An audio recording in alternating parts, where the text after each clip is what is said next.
ఎఫెసీయులకు రాసిన పత్రిక మనందరికీ తెలిసినటువంటి రీతిగా విశ్వాసి యొక్క ఆత్మీయ జీవితాన్ని అంటే ఆత్మీయ ఆశీర్వాదాలను గూర్చి వ్రాస్తూ ఉంది. ఈ యొక్క స్పిరిచువల్ బ్లెస్సింగ్స్ వీటిని గూర్చి వ్రాస్తున్నట్లుగా మనం చూస్తున్నాం. మొదటి అధ్యాయం 3వ వచనంలోనే ఈ ఆత్మీయ ఆశీర్వాదాలను గూర్చిన వివరాలు ఇక్కడ ఉన్నాయి. 3వ వచనంలో చూస్తే, మన ప్రభు అయిన యేసు క్రీస్తు తండ్రి యొగు దేవుడు స్తుతింపబడునుగాక.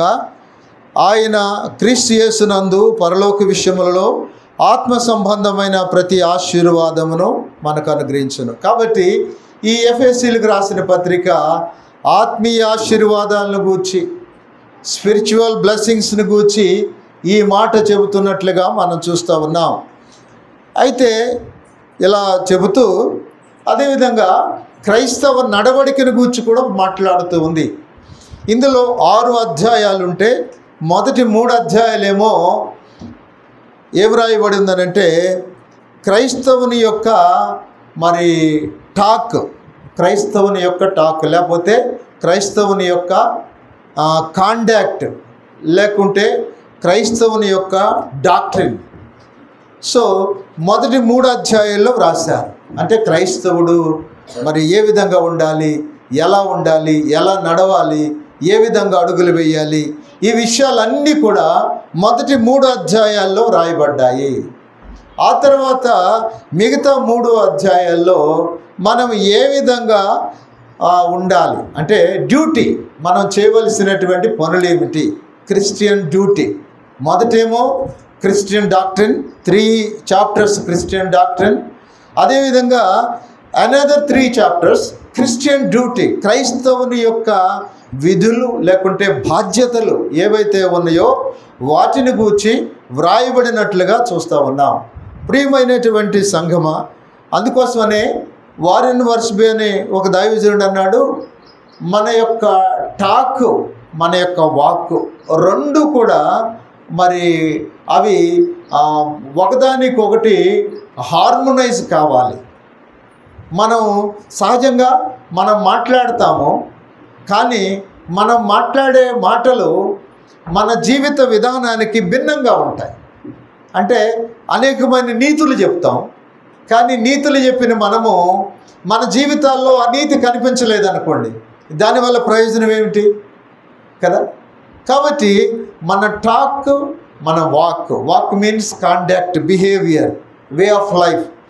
సో ఈ రెండు కూడా ఒకదానికొకటి హార్మోనైజ్ కావాలి. కాబట్టి ఈ విషయాలను గూర్చి చాలా స్పష్టంగా చెప్పి చివరి అధ్యాయంకి వచ్చేటప్పటికి ఒక 4 వచనాలు మాత్రము పిల్లల గూర్చి తల్లిదండ్రుల గూర్చి చెప్పినట్లుగా మనం చూస్తూ ఉన్నాం. ఈ భాగంలో చూడండి, మొదటి వచనాన్ని చదవండి. 6వ అధ్యాయం మొదటి వచనం. పిల్లలారా, ప్రభువునందు మీ తల్లిదండ్రులకు విధేయులై ఉండుడి. ప్రియమైనటువంటి సంఘమా, ఇక్కడ ఏం చెప్తున్నారంటే ఆత్మ నింపుదల గల క్రైస్తవ కుటుంబం, spirit field family, spirit field home, ఆత్మ నింపుదల గల కుటుంబము, క్రిస్టియన్ ఫ్యామిలీ కదండి. అయితే నిజంగా ఆత్మ నింపుదల కలిగిన క్రైస్తవ కుటుంబం ఎలా ఉంటుంది, దానిలో ఉన్నటువంటి పిల్లలు ఎలా ఉంటారు, ఇది చాలా ప్రధానమైనటువంటిది. ఆ గృహంలో ఉన్న పిల్లలు ఎలా ఉంటారు. ప్రియమైనటువంటి సంఘమా, ఇక్కడ ఏం చెప్తున్నారంటే 22వ వచనం అనుకుంటా, 5వ అధ్యాయం 22వ వచనంలో ఏమంటారంటే, స్త్రీలారా ప్రభువునకు వలె మీ సొంత పురుషులకు లోబడి ఉండుడి. ఈ మాట చెప్తూ అంటే స్పిరిట్ ఫిల్డ్ క్రిస్టియన్ మ్యారేజ్, క్రైస్తవ వివాహం, ఆత్మ నింపుదల గల క్రైస్తవ వివాహం, దాని గురించి మాట్లాడి ఆత్మ నింపుదల గల క్రైస్తవ కుటుంబము, దీన్ని గూర్చి పౌలు మాట్లాడుతూ ఉన్నాడు. మాట్లాడుతూ ఏం చెప్పాడంటే, పిల్లలారా ప్రభువునందు మీ తల్లిదండ్రులకు విధేయులై ఉండి. 2 విషయాలు ఇక్కడ చెప్పారు. ఒకటి ఏం చెప్పారంటే, మొదటి మాట మీ తల్లిదండ్రులకు విధేయులై యుండుడి. రెండవ మాట ఏం చెప్పారంటే, రెండవ మాట ఏమన్నారంటే, నీకు మేలు కలుగునట్లు నీ తండ్రిని నీ తల్లిని సన్మానించుము. రెండు విషయాలు, honour your father and mother, obey your parents. ఈ రెండు మాటలు పిల్లలకు వచ్చి చెప్పటం జరిగింది. అయితే ఇక్కడ అంటాడు ఒబే యువర్ పేరెంట్స్. చిల్డ్రన్ అనే మాట, పిల్లలు అనే మాట ఎవరికి వర్తిస్తుంది అని అంటే, పిల్లలు అనేటటువంటి మాట పుట్టిన బిడ్డ నుంచి మొదలుపెట్టి వివాహమై ఆ గృహం నుంచి వెళ్ళేంత వరకు పిల్లలే. మేము బీటెక్ చదువుతున్నాం కదా, ఎంటెక్ చదువుతున్నాం కదా, కాబట్టి మేము పిల్లలం కాదు, మాకు ఈ మాట వర్తించదు అని అనటానికి వీలు లేదు. పిల్లలు అనేది అందరికీ సంబంధించిన మాట. ఆ రూఫ్ కింద, ఆ ఇంటిలో ఎవరైతే ఉంటారో తల్లిదండ్రుల కింద, వారందరూ కూడా, వారు ఎంత పెద్దవారైనా, ఒకవేళ 30 సంవత్సరాలు అయింది వివాహం జరిగించబడలేదు, అయినప్పటికీ కూడా వారు కూడా ఆ తల్లిదండ్రులకు విధేయత చూపించవలసిందే. కాబట్టి వీళ్ళందరూ కూడా పిల్లలే. బిఫోర్ మ్యారేజ్, వివాహం కాకముందు తల్లిదండ్రుల దగ్గర ఉన్న వారందరూ కూడా పిల్లలే. ఒకవేళ వారు చదువుతూ ఉండవచ్చు, వారు ఉద్యోగం చేస్తుండవచ్చు, వారు ఏదైనా మంచి స్థానంలో ఉండవచ్చు, అయినప్పటికీ కూడా వారు తల్లిదండ్రులకు విధేయత చూపించవలసి ఉందే. వారు తప్పకుండా వాళ్ళ పేరెంట్స్కి ఒబే అవ్వాల్సిందే అని దేవుని వాక్యం చెబుతూ ఉంది. అయితే ఇక్కడ ఏమంటారంటే, మీ తల్లిదండ్రులకు విధేయత చూపించండి. విధేయత అనే మాట ఏమంటారంటే, obey means to hear under. దాని అర్థం ఏమిటంటే టు హియర్ అండర్ అంటే ఆ యొక్క పిల్లలు ఎవరైతే ఉన్నారో వారి తల్లిదండ్రులకు ఏమంటాడంటే సబ్మిట్ అవ్వాలి, అంటే పూర్తిగా తల్లిదండ్రులకు విధేయత చూపించాలి. ఇక్కడ it is a picture of children who submit themselves to the will of their parents by obeying them in all things. అన్ని విషయాలలో పిల్లలు తల్లిదండ్రులకు విధేయత చూపించాలి. It means that you listen to them, you follow their directions, you do what they tell you to do. వాళ్ళు ఏదైతే చెబుతారో తల్లిదండ్రులు దానిని పిల్లలు చేయాలి. ఇదే ఒబే అవటం అంటే, విధేయత చూపించడం అంటే. కాబట్టి పిల్లలు విధేయత చూపించాలి. అయితే విధేయత చూపించాలి అని అంటే ఇక్కడ ఏమంటారంటే, ఇక్కడ ఒక మాట రాయబడింది, పిల్లలారా ప్రభువునందు మీ తల్లిదండ్రులకు విధేయులైనడి. మొదటి మాట ఏమిటంటే, ఇక్కడ ఏం చెప్తున్నారంటే, అమ్మారండి ఇక్కడ ఉంది ఖాళీరండి, ఇక్కడ ఏమంటున్నారంటే రెండు విషయాలు ఉన్నాయి. విధేయత చూపించి అమ్మాయి బుక్స్ అది ఇటు పెట్టినాను, ఇది పెట్టి కింద పక్కన పెట్టి. అయితే ఇక్కడ ఏమంటారంటే రెండు విషయాలు. It is a spiritual thing, అంటే ప్రభువునందు అని అంటే స్పిరిచువల్ థింగ్, అంటే ఆధ్యాత్మికంగా పిల్లలు తల్లిదండ్రులకు విధేయత చూపించాలి. ఆధ్యాత్మికంగా ఇన్ ద లార్డ్, ప్రభువునందు అన్నారు కదా, కాబట్టి ప్రభువునందు స్పిరిచువల్ విషయాల్లో, ఆధ్యాత్మిక విషయాల్లో ప్రార్థన చేసుకోవాలి. ఫ్యామిలీ ప్రేయర్లో వాళ్ళు ఉండాలి. వాళ్ళు ఒకవేళ ఎదిగిన పిల్లలైతే వారు పర్సనల్ ప్రేయర్లో ఉండాలి. కాబట్టి పిల్లలు మరి ఆధ్యాత్మికంగా స్పిరిచువల్ డిసిప్లిన్ అనేది కలిగి ఉండాలి. స్పిరిచువల్గా ఆ పిల్లలు ఎదగాలంటే తల్లిదండ్రులు ఏదైతే చెబుతున్నారో స్పిరిచువల్ మ్యాటర్స్లో పిల్లలు వారికి ఆ విషయంలో వారికి విధేయత చూపించాలి. ఇంకొక మాట చెప్పారు చూడండి, కొలసీలకు రాసిన పత్రికలో ఏమన్నారంటే 3వ అధ్యాయం 20వ వచనం, children obey your parents in all things for this is well pleasing unto the Lord. వినుడి, ప్రభువును బట్టి మెచ్చుకొన తగినది. Well pleasing unto the Lord అంటే పిల్లలు తల్లిదండ్రులకు విధేయత చూపించడం అనేది మెచ్చుకొనదగినది. ఏ మ్యాటర్స్ అయినా కూడా, అది ఎటువంటిదైనా కూడా పిల్లలు తల్లిదండ్రులకు విధేయత చూపించాలి. ప్రియ దేవుని బిడ్డలారా, ఈ రోజున ఎంతమంది పిల్లలు తల్లిదండ్రులకు విధేయులుగా ఉన్నారు కదా? అంటే మనం మాట్లాడుకోవచ్చు, కానీ వాళ్ళు ఎదిగిన తర్వాత వాళ్ళే నిర్ణయాలు తీసుకోవలసి వచ్చినటువంటి సమయం వచ్చినప్పుడు, ఉద్యోగాలు చేస్తున్నప్పుడు, వారు మరి ఆ గ్రోన్ అప్ చిల్డ్రన్గా ఉన్నప్పుడు చాలా కష్టంగా ఉంటుంది. అంటే ఈ విషయాల్లో వాళ్ళు ఇలా ఉండాలని మనం చెప్పడం కష్టంగా ఉంటుంది.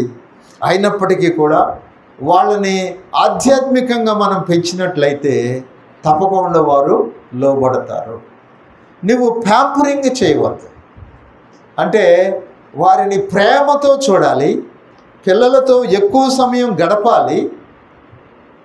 అయితే ఎట్ ద సేమ్ టైము నువ్వు ఎక్కువ గారాబం చేసావనుకోండి, ఎక్కువగా గారాబం చేస్తే వాళ్ళు ఈ సమాజంలో చాలా ఇబ్బందులు పడతారు. కాబట్టి ప్యాంపరింగ్ నువ్వు చేయవద్దు, అట్లా అని చెప్పేసి వాళ్ళ మీద డిక్టేటర్స్ లాగా ఉండొద్దు. పిల్లలతో ప్రేమగానే ఉండాలి. ప్రేమగానే ఉంటేనే వారు లోబడతారు, వారు విధేయత చూపిస్తారు, వాళ్ళు ఒక మంచి క్లైమేట్లో ఎదుగుతారు. కాబట్టి పిల్లలను ఆధ్యాత్మికమైనటువంటి వాతావరణంలో పెంచాలి. తల్లిదండ్రులు స్పిరిచువల్ వాతావరణంలో పెంచాలి. కాబట్టి తల్లిదండ్రులు ఇద్దరు కూడా ప్రార్థన చేసేవారై ఉండాలి. వారు ఎప్పుడూ కూడా ప్రార్థించాలి, తల్లిదండ్రులు ప్రార్థించాలి. రెండవది ఏమిటంటున్నారంటే, స్పిరిచువల్ అని చెప్పాను కదా. రెండవది ఇట్ ఈజ్ ఎథికల్, అంటే నైతికపరమైనది. ఏమిటన్నాడంటే చూడండి, అదే మాట చదవండి. పిల్లలారా, ప్రభువునందు మీ తల్లిదండ్రులకు విధేయులయుండుడి, ఇది ధర్మమే. This is right. ఇది ధర్మమే, ఇది ఖచ్చితమే, ఇది కరెక్టే. ఏది? తల్లిదండ్రులకు విధేయులయుండుట కరెక్టే. ఎందుకనంటే నైతికమైన విషయాలలో ఈ సమాజంలో ఎలా ఉండాలి, ఏ విధంగా ఉండాలి కదా. మనం సంఘానికి వస్తూ ఉన్నాం. సంఘానికి వస్తున్నప్పుడు ఎవరైనా బ్రదర్స్ కనిపించారు, లేకపోతే సిస్టర్స్ కనిపించారు. సో కనిపించినప్పుడు మనం ప్రైజ్ ది లార్డ్ అని చెప్పటం అనేది మంచిది. లేకపోతే వందనాలు అని చెప్పండి, లేకుంటే ప్రైజ్ ది లార్డ్ అని చెప్పండి కదా. ప్రైజ్ ది లార్డ్ అని చెప్పండి, ఇది మంచిది కదా. అంతేకాకుండా అలా కాకుండా నువ్వు వాళ్ళ ముఖంకి వెళ్ళి ఇలా చూసుకుంటే వెళ్ళావు అనుకోండి కదా, అది కరెక్ట్గా ఉంటుందా? ప్రైజ్ ది లార్డ్ అనేది చెప్పుకోకుండా ఇష్టం వచ్చినట్లుగా ఉంటే కదా. ఇప్పుడు లోకంలో ఎవరన్నా మనకు కనిపించినప్పుడు మనం ఏమంటాం? కనీసం హాయ్ అని అంటాం కదా. అంటే అది మనకి నాగరికత, అంటే ఒక కల్చర్ అనమాట. హాయ్ లేకపోతే హలో అని చెప్పటం అనేది ఒక నాగరికత. లేకుంటే వందనాలు, లేకపోతే నమస్కారం, ఏదో ఒకటి చెప్తాం. అలా చెప్పకుండా వాళ్ళ ముఖంకి వెళ్ళి ఎట్టే చూసుకుంటూ వెళ్తే నువ్వు ఏమనుకోవాలి? నువ్వు చదువుకున్నవాడు అనుకోవాలా, చదువు లేనివాడు అనుకోవాలా, ఏమనుకోవాలి కదా. కాబట్టి సంఘంలో ఉన్నప్పుడు మనము ఇవన్నీ కూడా జాగ్రత్తగా మనము దేవుని వాక్యరీతిగా మనం ఎరగాలి కదండి.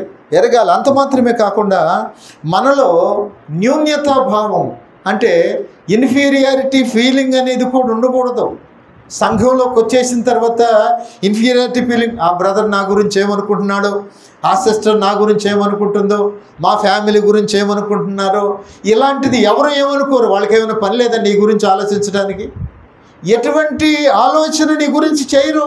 నువ్వు వెళ్ళటమే, నువ్వు ప్రార్థన చేసుకొని వెళ్ళటమే, అంతే తప్ప నీవు ఇతరులు నా గురించి ఏమనుకుంటున్నారు అనేది ఏమీ ఆలోచించవద్దు. ఎవరు మీ గూర్చి తక్కువగా ఆలోచించరు, ఎవరు మీ గూర్చి చెడ్డగా ఆలోచించరు. ప్రార్థన చేసుకుంటూ వెళ్ళాల్సిందే.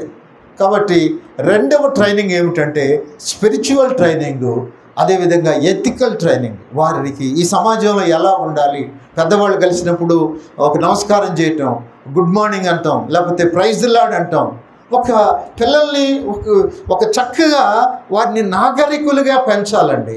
వారి 10 మందిలో కలిసి తిరగటం, 10 మందిలో కలిసి ఉండటం.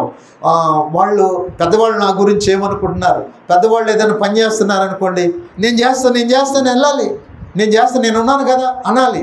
అంతే తప్ప పెద్దవాళ్ళకి ఇట్లా ఇచ్చేసేసి నువ్వు అట్లా కూర్చోవద్దు కదా. మనము నేర్చుకోవాలి. ఈ సొసైటీలో ఉన్నాం, 10 మందితో కలిసి ఉన్నాం. ఇది సంఘం అనేది శ్రేష్టమైనది, the best place to grow. మనము ఎదగటానికి స్పిరిచువల్గా ఈ సొసైటీలో మనం ఎదగటానికి church is the best place, మంచి ప్లేసు. చాలా ఆత్మీయ విషయాలు చెప్పబడతాయి. ప్రియ దేవుని బిడ్డలారా, ఇక్కడ అంటాడు ఎథికల్గా కానీ స్పిరిచువల్గా కానీ ఇక్కడ అంటాడు for this is the right. Ethical ఎలా ఉండాలి, ఏ విధంగా ఉండాలి, పిల్లలు ఏ విధంగా నడవాలి కదా. మనకి గ్రేట్ ఎగ్జాంపుల్ ఎవరంటే ప్రభు అయిన యేసుక్రీస్తు. ఆయనే కదా తల్లిదండ్రులకు విధేయత చూపించింది, ఆయనే చివరి వరకు తల్లిదండ్రులకు విధేయత చూపించాడు.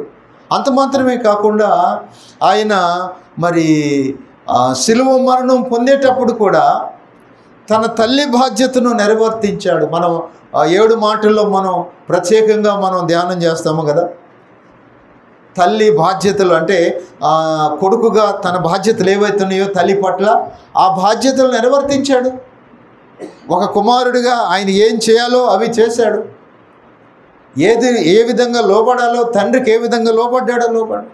కాబట్టి పిల్లలు లోబడే వారిగా ఉండాలి, ఎల్లప్పుడూ తల్లిదండ్రులకు విధేయత చూపించేవారిగా ఉండాలి.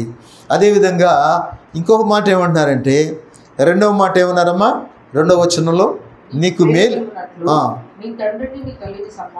సన్మానించుము, మేలు కలుగునట్లు ఏమన్నాడంటే హానర్ అనే మాట ఉపయోగించాడు ఇంగ్లీష్లో.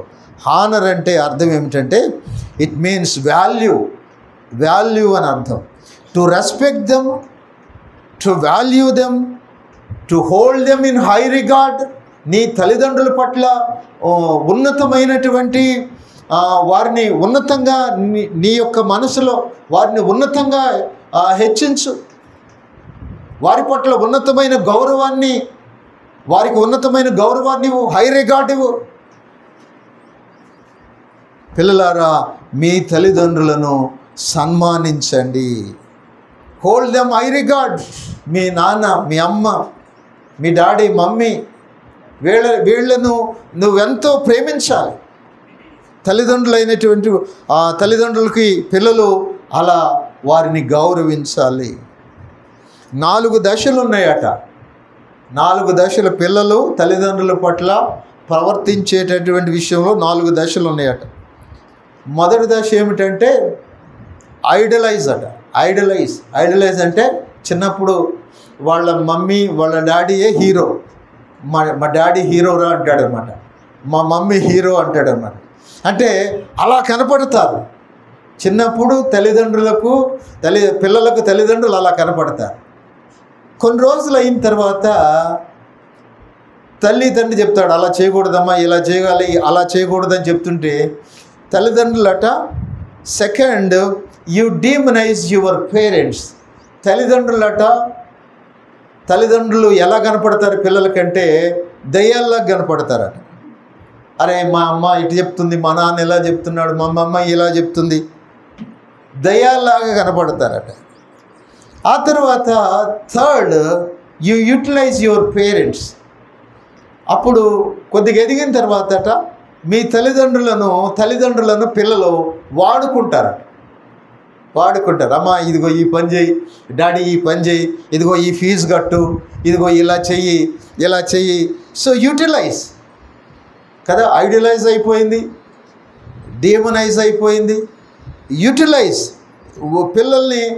పిల్లలు వాడుకుంటారు. You figure out that you are stick with them and use them to meet your own needs. మీ పిల్లల సొంత అవసరాలు తీర్చుకోవటానికి తల్లిదండ్రులను వాడుకుంటారు. అది చాలా కాలం జరుగుతుంది. జరిగిన తర్వాత ఆ తర్వాత కొద్ది కాలం అయిన తర్వాత 4th స్టేజ్ ఏమిటంటే హ్యూమనైజ్. ఏమనుకుంటారంటే ఇదిగో మా అమ్మ నాన్న కూడా మాలాగా బలహీనత ఉన్న వాళ్ళే కదా, వాళ్ళలో కూడా ఏ తప్పులు ఉంటాయి అంటే చివరికి గ్రహిస్తారు. ఏంటి, మామూలే కదా, వాళ్ళలో కూడా మనలో ఎలా ఉన్నాయో వాళ్ళలో కూడా అలాగే తప్పులు ఉన్నాయి. ప్రియ దేవుని బిడ్డలారా, ఈ 4 దశలు ఉంటాయట పిల్లల్లో. వాడుకుంటారు, ఐడలైజ్, మా అమ్మ మా నాన్నే గ్రేట్ అనుకుంటారు. ఆ తర్వాత మా అమ్మ నాన్న అంత దెయ్యాలు ఇంకొకరు లేరు అనుకుంటారు. ఆ తర్వాత మా అమ్మ నాన్నే ఇదిగో అన్నిటికీ వాళ్ళే ఫీజులు కట్టాలో వాళ్ళే చేయాలనుకుంటారు, యూటిలైజ్ చేసుకుంటారు. ఆ తర్వాత హ్యూమనైజ్, ఏమిటంటే మా అమ్మ నాన్న ఇదిగో వాళ్ళు కూడా మాలాగా, they are not just people to be used, you recognize they are human beings just like you and me. నీకు నాకలాగా వారు కూడా మామూలు వ్యక్తులే కదా అని అనుకుంటారు. తర్వాత ఇంకా కింద విషయాన్ని చూడండి, ఏమంటున్నారంటే 4వ వచనాన్ని చూడండి.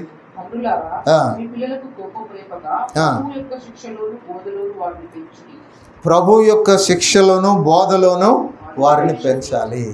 ఇది చాలా చాలా ఇంపార్టెంట్ అండి. పిల్లలను పెంచటం కదండి, నిజంగా పిల్లలను పెంచటం పాతకాలంలో అది ఎలా ఉందో కానీ నేటి దినాల్లో మాత్రం చాలా చాలా కష్టంతో కూడినటువంటిది. అమెరికా దేశం ఇలాంటి దేశాల్లోనైతే, వెస్ట్రన్ కంట్రీస్ వీటిలోనైతే పిల్లల్ని పెంచడానికి పేరెంటల్ కౌన్సిలింగ్ కూడా తీసుకుంటారు కదా. పిల్లల్ని ఎలా పెంచాలి, ఎలా వారిని రియర్ చేయాలి, వారిని పెంచే విషయంలో, వారితో మాట్లాడే విషయంలో, వారితో గడిపే విషయంలో ఎలా ఉండాలి. అందుకోసమని ఇక్కడ అంటాడు, రెండు విషయాలు చెప్పాడు. ఒకటేమన్నారంటే, ఏమన్నారు,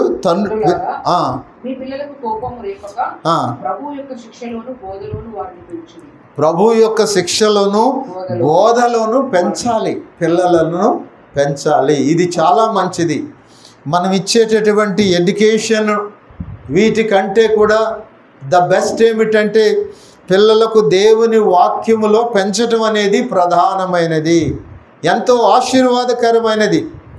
మీ పిల్లలను భక్తిలో పెంచండి కదా, వారికి కోపము రేపక. ఇక్కడ ఏమంటాడంటే వారికి కోపము రేపక అంటే ఇంకొక మాట ఏమన్నారంటే ఇంగ్లీష్లో డిస్కరేజ్, వారిని నిరుత్సాహపరచవద్దు, వారిని డిస్కరేజ్ చేయొద్దు. ఇంకొక మాట అన్నారు, బ్రోకెన్ ఇన్ స్పిరిట్ కదండి, బ్రోకెన్ ఇన్ స్పిరిట్. అలా చేయవద్దు. పిల్లల పట్ల చాలా జాగ్రత్తగా మీరు వ్యవహరించాలి. ఓవర్గా ప్రొటెక్షన్ ఇవ్వకూడదు, ఓవర్గా తినబెట్టకూడదు కదా. 4 విషయాలు. ఓవర్గా ప్రొటెక్షన్ ఇవ్వకూడదట పిల్లలకి, ఓవర్గా తినబెట్టకూడదు కదా, ఎక్కువగా తినబెట్టకూడదు. 3వది, ఓవర్గా ఫేవరెటిజం చూపకూడదు. అంటే అమ్మాయి నాకు ఇష్టం, అబ్బాయి నీకు ఇష్టం, ఈ ఫేవరెటిజం అనేది చూపించకూడదు. ఈ పక్షపాతం లేకపోతే ఇటువంటిది చూపించకూడదు. ఆ తర్వాత మరి అదేవిధంగా వారిని రోజు పొద్దున్న లేచిన దగ్గర నుంచి పడుకునేంత వరకు కొట్టకూడదు. కొంతమంది తల్లిదండ్రులు పొద్దున్న లేచిన దగ్గర నుంచి సాయంత్రం వరకు ఏదో ఒక విధంగా వాళ్ళని తిట్టటము, కొట్టటము కదా. కొంతమంది అయితే ఎన్ని తిట్లు తిడతారో పిల్లల్ని కదా. ఆ తిట్లు ఎక్కడ కూడా వెళ్ళలేము, అంత చెడ్డ తిట్లు, బూతులు తిడతారు పిల్లల్ని. అలా తిట్టకూడదు, అది మంచిది కాదు. గద్దించాలి, క్రమశిక్షణలో పెట్టాలి.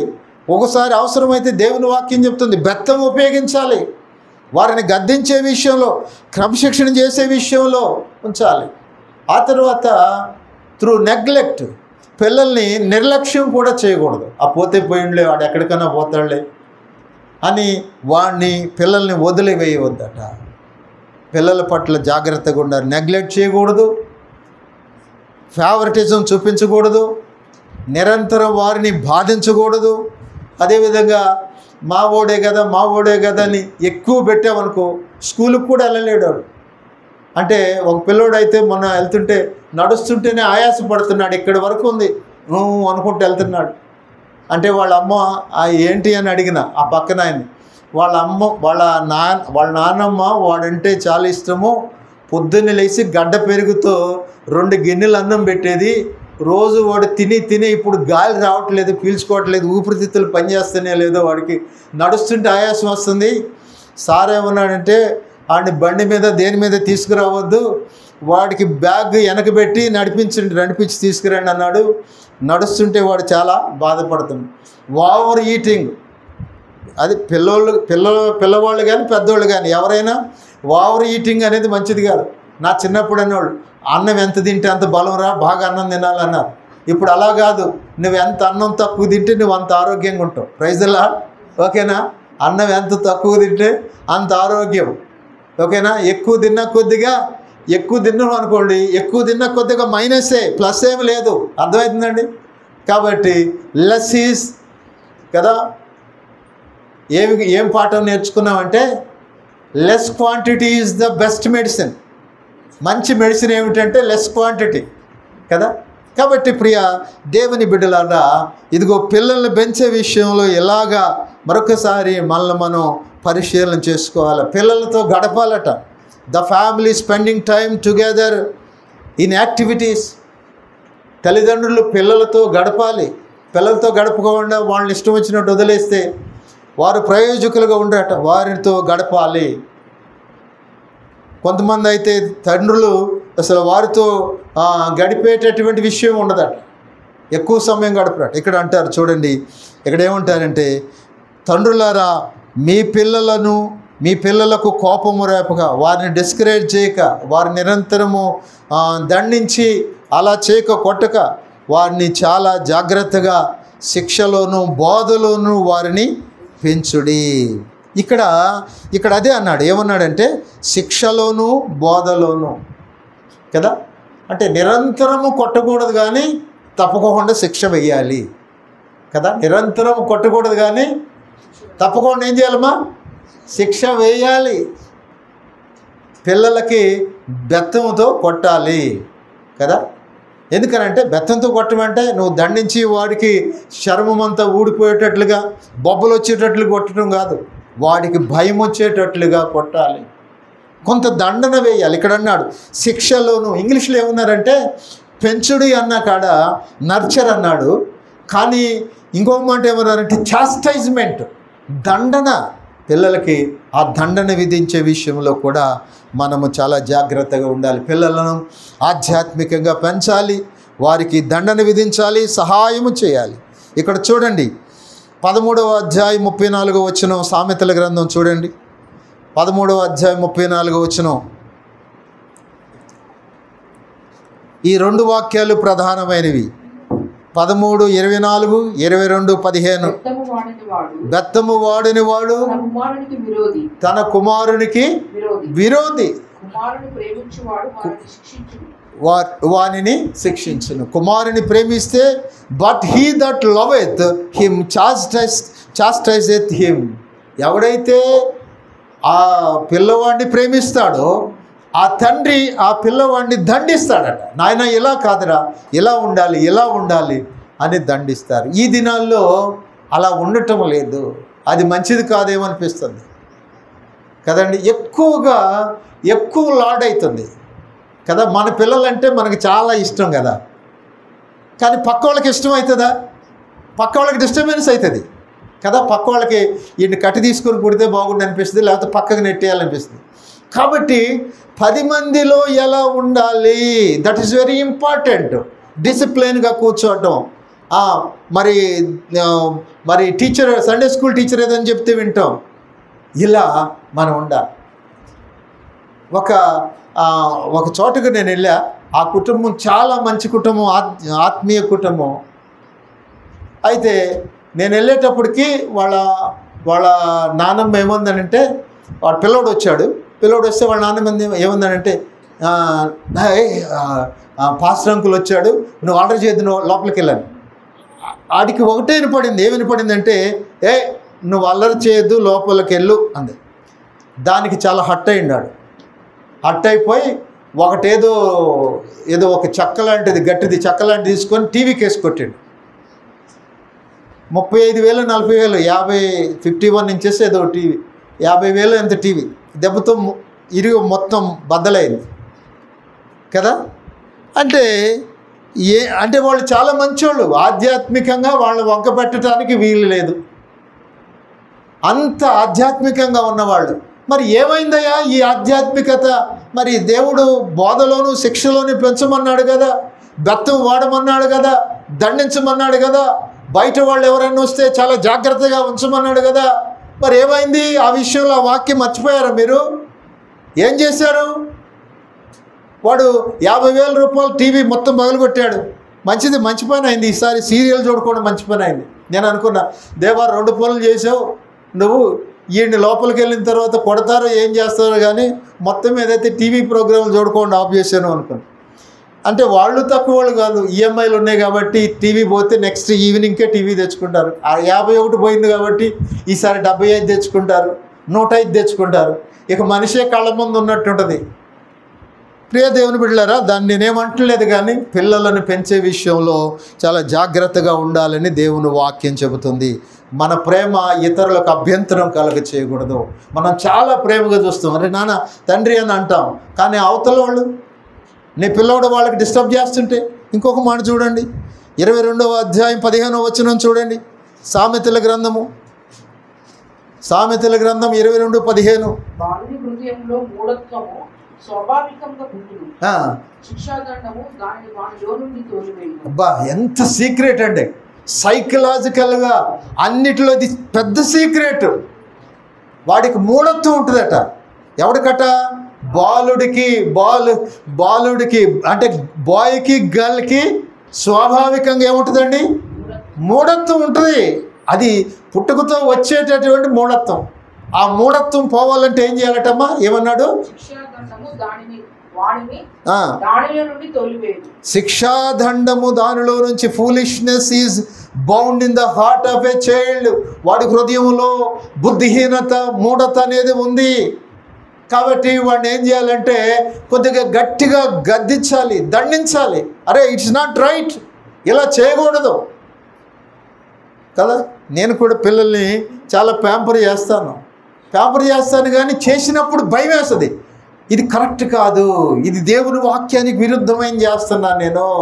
వాడిని బెత్తం ఉపయోగించకపోతే రేపొద్దున ఎక్కడ బ్రతుకుతాడు, ఎలా వెళ్తాడు, 10 మందిలో ఎలా ఉంటాడు? అక్కడికి వెళ్ళిన తర్వాత ఇంట్లో ప్రవర్తించినట్టు అక్కడ ప్రవర్తిస్తే బయటికి నెట్టేస్తారు, గేట్ అవతలకి నెట్టేస్తారు.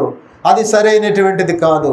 ఇదిగో ఇక్కడే జాగ్రత్తగా వాడిని శిక్షలోను బోధలోను పెంచాలి.